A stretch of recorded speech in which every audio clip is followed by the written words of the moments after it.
بسم اللہ الرحمن الرحیم۔ السلام علیکم۔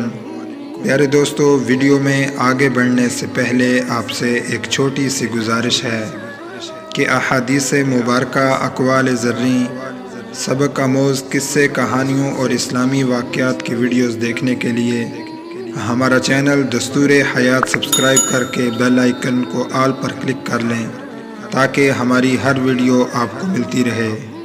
ایک بہت ہی پیاری سی حدیث مبارکہ کے ساتھ حاضر ہیں۔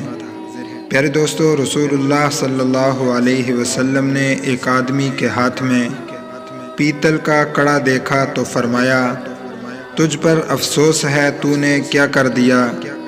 اس نے عرض کیا، یا رسول اللہ، یہ میں نے بیماری کی وجہ سے پہنا ہے۔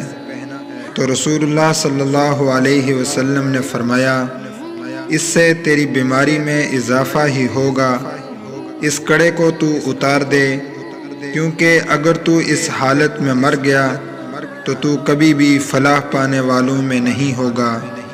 پیارے دوستو، ہاتھوں میں کوئی لوہے یا پیتل کا کڑا پہننا، اسی طرح سرخ یا کالا دھاگا پہننا نہ بیماری کو آنے سے روک سکتا ہے اور نہ ہی کسی بیماری کو ختم کر سکتا ہے۔ اس لیے اگر پہنے ہوئے موت آ گئی تو حدیث مبارکہ کے مطابق وہ فلاح پانے والوں میں سے نہیں ہوگا۔ پیارے دوستو، اس ویڈیو کو دوسروں کے ساتھ بھی شیئر کریں۔ اپنا بہت سا خیال رکھیں۔ السلام علیکم۔